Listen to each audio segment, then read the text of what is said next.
जी, अस्सलाम वालेकुम। उम्मीद करता हूँ कि आप लोग सब खैरियत से होंगे। पिछले 3 दिन से लेके अब तक बात कर लेता हूँ तो केसी 100 ना 1,22,000 पे रुक के ट्रेडिंग कर रहे हैं। इससे ऊपर तो जाता है लेकिन 1,23,000 1,24,000 का ना ये रेजिस्टेंस एरिया और रुकावट इसकी बनी हुई है और फिर सेलिंग के वॉल्यूम बन जाने की वजह से ना इंडेक्स नीचे की तरफ निकलता और गिरता हुआ दिखाई देता है। आज जो मैं आप लोगों को मजबूत शेयर्स के बाय कॉल देने जा रहा हूँ ना, ये सारे अप ट्रेंड स्टॉक्स हैं, लेकिन अगर इनमें से कोई स्टॉक्स आप लोगों के पास है और अगर ये गिरे पे गिरे जा रहे हैं और आप लोग परेशान ना हो, मैं आप लोगों को यही बोल देता हूँ इसीलिए कि इन स्टॉक में ना लोअर रेट पे वॉल्यूम कंटिन्यूसली बन रहे हैं।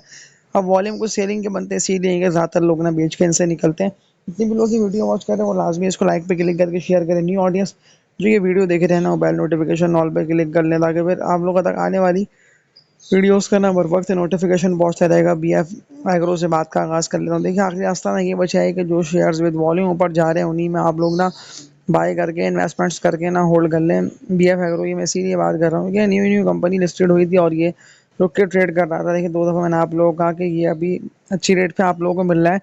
28 से लेकर 29 रुपये तक की रेट पे था, लेकिन करोड़ों के वॉल्यूम जनरेट थे और अब देख लें आज जिस तरह तकरीबन 2 करोड़ तक के BF एग्रो में वॉल्यूम बने हैं और 2 करोड़ के अराउंड वॉल्यूम बन के स्टॉक ना ऊपर ही की तरफ निकला है। 37 रुपये 24 पैसे यानी कि ऑलमोस्ट अपर कैप के पास तक ये शेयर गया था। फिर थोड़ा बहुत ही नीचे गिरा है लेकिन फिर भी उठकर अच्छे दाम पे क्लोज हुआ है। अब कल यही लग रहा है कि अगर मजीद वॉल्यूम बनते हैं तो ये 38 का टारगेट ना ईजिली हिट कर लेगा। टारगेट मैंने आप लोगों को 38 रुपये का उस वक्त दिया था BF एग्रो का, जब ये निचले लेवल्स पे एकोमुलेट हो रहा था, निचले लेवल्स पे ना जमा हो रहा था। और अब देख लें ये वही शेयर है कि बड़ी तेजी से ऊपर निकलता दिखाई दे रहा है। जिस तरह वॉल्यूम बेहतर बन रहे हैं ना, मैं देखिए वॉल्यूम को देख के ना आप लोगों को बता रहा हूँ, ऐसा नहीं है कि मैं बेकार शेयर्स को आप लोगों को बाय करने का बोल रहा हूँ। वॉल्यूम को जो स्टॉक में अप ट्रेंड के बन रहे हैं यानी कि 80 to 70% ना वॉल्यूम बाइंग के जनरेट 20-30% ना ऐसा होता है कि कुछ लोग ना बेच देते हैं। हाई रेट पे शेयर निकल जाता है नीचे की तरफ, लेकिन फिर जिस तरह दोबारा रिवर्सल लेके बाउंस बैक करके ऊपर जाता है, इससे साफ जाहिर साफ वाज़ेह यही हो रहा है कि स्टॉक जो है ना वो अप ट्रेंड में है। टारगेट क्या बनता है अगर 38 के रेट को इसने हिट कर लिया? सवाल तो लोग ये करेंगे कमेंट सेक्शन में। 38 के रेट को BF एग्रो ने ब्रेक कर दिया तो फिर जाएगा सीधा 42-46 रुपए की तरफ। तो BF एग्रो को लाजमी ना आप लोग सब अपनी वॉच लिस्ट में लगा लें। नुकसान आप लोग होगा नहीं बल्कि ये स्टॉक ना आप लोगों को नुकसान ख़त्म कर सकते हैं। इसके अलावा कुछ मजबूत शेयर्स के एनालिसिस देख के आप लोगों को इनको बाय करने का बोल देता हूँ। GRT हम देख लें, मैं 22-23 रुपये से यहाँ तक कि मैं लाइव में आकर भी आप लोगों को बाय कॉल इसकी दे चुका हूँ कि BF के गुल अहमद टेक्सटाइल मिल को ना लाजमी आप लोग खरीदें। आज वॉल्यूम कम बने 18 लाख तक के, लेकिन जिस तरह के 24.5 रुपये से भी ऊपर यानी कि 24 रुपये 70 पैसे तक ये स्टॉक किया था और फिर भी 30 पैसे ये उठकर क्लोज हुआ। तो अब मुझे कल यही लग रहा है कि देखिए जिस तरह से ये इससे पहले भी गिर के ऊपर निकला था ना, तो ये ईजिली ना 25 रुपये से ऊपर पे ट्रेड कर रहा था, लेकिन फिर 25 से ऊपर पे ना ये स्टॉक सस्टेन नहीं कर पाया था, नीचे निकल गया। लेकिन अब जिस तरह दोबारा ये गिर के उठ रहा है तो अब इसे साफ ना जाहिर ये हो रहा है कि एक दफ़ा ये अपर कैप मारते। देखिए, एक अपर कैप लगाना या एक दफ़ा लाखों के या करोड़ों के वॉल्यूम बनना बहुत ज़रूरी है। वॉल्यूम बन गए ना तो GATM बासानी आप लोगों को 29-30 रुपये तक का टारगेट इसका बनता है। लोग सही कह रहे हैं, ब्रोकरेज हाउसेस सही कह रहे हैं कि गुल अहमद जो है ना 29-30 के टारगेट को हिट कर लेगा। मैं तभी तो देखिए आप लोगों को ना इस ब्रिलियंट शेयर की बाय कॉल दे रहा हूँ। नुकसान देखिए इसमें चांस ना होने का इसलिए नहीं है कि देखिए 2-3 दफ़ा ये स्टॉक ना ऊपर की तरफ गया है ना और 2 दफ़ा तो ये रेस्ट भी करा है। उस वक्त तो इंटरेस्ट रेट भी ना बढ़ा हुआ था, 28 रुपये तक तो ये स्टॉक गया था, लेकिन 2 दफ़ा 28 के रेट पे ये टकराया है। लेकिन अब मुझे ग्राफ को देखते हुए ये लग रहा है कि देखिए एक दफ़ा इसको 30 का लेवल ब्रेक कर देना बहुत ज़रूरी है। अगर ब्रेक कर गया तो फिर तो बड़े अच्छे पैसे आप लोग कमा सकते हैं गुल अहमद में। लेकिन यही वो वक्त है कि अगर आप लोग किसी भी बेकार शेयर को बाय करके होल्ड करके बैठे हुए हैं ना, वो बेकार शेयर पिछले कुछ महीनों से या पिछले कुछ सालों से बढ़ ही नहीं पा रहा है। क्योंकि देखिए ना इस दफ़ा की मार्केट में ज़्यादातर वो स्टॉक्स ऊपर निकले हैं कि जिनमें कंटिन्यूसली थे ना वॉल्यूम जनरेट और लोग यानी कि यही कह रहे थे, यानी कि आपस में ज़्यादातर लोग ना यही बातें कर रहे थे कि ये सारे स्टॉक्स जो है ना ऊपर जाएंगे।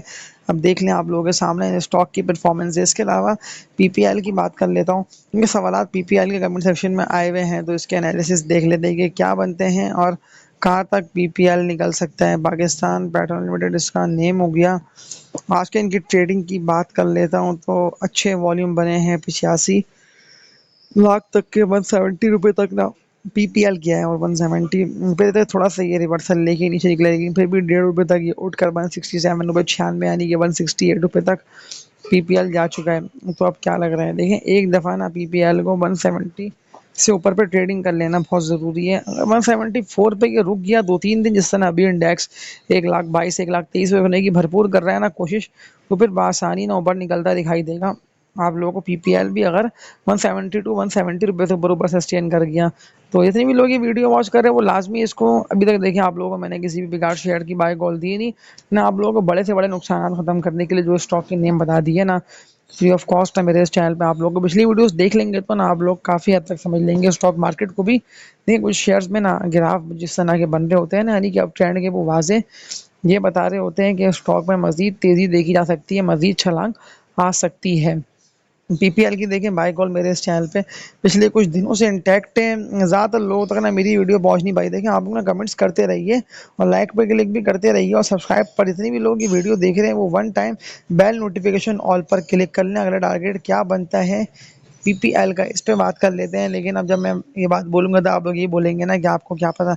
लेकिन पीपीएल ना आप लोगों को अगला टारगेट इसका अगर ये अब 174 175 रुपये तक चला गया विद वॉल्यूम्स, तो फिर ये बासानी आप लोगों को 190 रुपये प्लस, यानी कि 192 टू 194 रुपये तक जाके ट्रेड करता दिखाई देगा। और बिल्कुल लेकर डायरेक्शन इसकी क्लियर यही दिखाई दे रही है। ऐसे गिरा था सेलिंग की वजह से, इसीलिए कि पूरी मार्केट ना 2 दिन पहले की बात कर लेता हूँ तो गिर रही थी। इंडेक्स भी 1,16,000 1,17,000 तक पहुंच चुका था ना, इसीलिए पीपीएल भी आप लोगों को तेजी के साथ डिप मार के नीचे निकलते दिखाई दिया था ना। लेकिन अब देख ले ज़्यादा स्टॉक्स में रिकवरी आ चुकी है, तो पीपीएल को भी आप लोग खरीद लें। इसके अलावा सवाल देख रहा हूँ तो लोगों के कमेंट सेक्शन में कई सारे आए हुए हैं मैपल लीफ सीमेंट। देखिए मैपल लीफ सीमेंट ने अप ट्रेंड शेयर है, इसको आप लोग ऑक्टोपस से कंपेयर मत करें। अगर थोड़ा बहुत गिर भी रहा है ना, तो ये देखिए अप एंड डाउन करता हुआ ना कंटिन्यूसली 83 85 86 82, यानी कि 80s में ये रुकने की भरपूर कर रहा है कोशिश।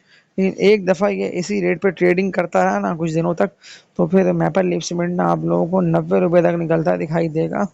और नुकसान आप लोगों को होगा नहीं। अब लोग डरते हैं घबराते इसीलिए है क्योंकि बहुत ही लोअर रेट पे इसको असल में बाय करा हुआ है ना, बाय करके होल्ड करा हुआ है।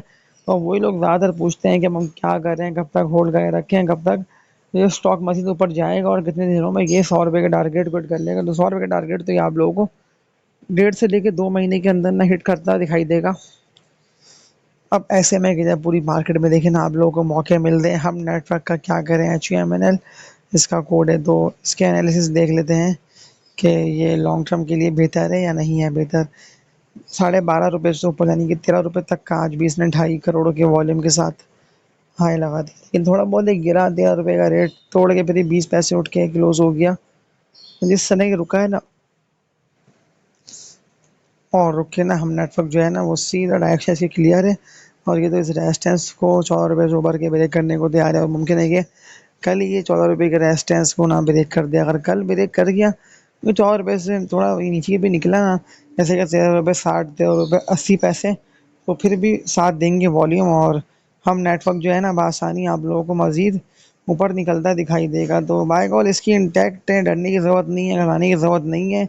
मेरे इस चैनल पे आप लोगों को बाय कॉल मिलती रहती है। लाइव से इसलिए नहीं आ सका कि आज थोड़ा लेट पहुंचा घर और कुछ काम थे, तो इसीलिए लाइव नहीं आ सका। लेकिन करंटली जो मैं आप लोगों को स्टॉक के नेम बता के एनालिसिस दिखा के इनको होल्ड करने का बोल रहा हूँ ना, देखिए बड़े बड़े स्टॉक आप लोगों के सामने के कुछ शेयर्स इतनी तेजी से ऊपर गए कैसे। अब साजगार में लोग क्यों पैसे हारे, वो इसीलिए कि देखिए ना साजगार उस वक्त बाय करना था कि जब सासी हो ना बिल्कुल लोअर रेट पर, यानी कि 180 200 रुपये तक के रेट पे था। अभी गिरा इसीलिए है कि नहीं बिका ना हाई रेटों पे, और ये बिका भी इसीलिए हाई रेटों पे के 1350 1300 रुपये 1300 रुपये के रेटों पे। ज़्यादातर लोगों ने इसको ना खरीद के होल्ड करा हुआ था, उन्हीं लोगों ने बेचा और ये फिर बिक के नीचे निकलता बड़ी तेज़ी के साथ आधा दिखाई दिया। तो आज की इस वीडियो में इतना ही। अब वर्किंग कर लिएगा अपनी, स्टॉक के नेम देखें, बता के मैंने आप लोगों को कहा ना खरीदने को।